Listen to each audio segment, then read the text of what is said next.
ہمارے پیارے اور ہر دل عزیز بھتیجے صوبائی وزیر سید حسین جہانیہ گردیزی آج کل علیل ہیں اور زیر علاج ہیں۔ ہم سب عزیز و اقارب ان کی صحت و سلامتی کے لیے دعا گو ہیں۔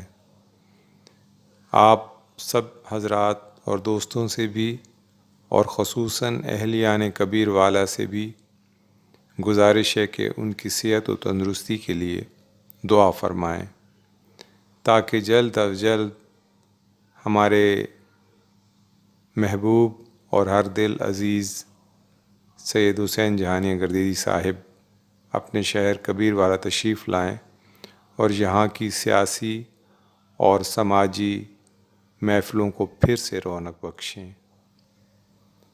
اجازت چاہتا ہوں۔ اللہ تعالیٰ آپ کو اور آپ کے اہل خانہ کو اپنی حفظ و امان میں رکھے۔ آپ کا دوست سید قمر عباس گردیزی۔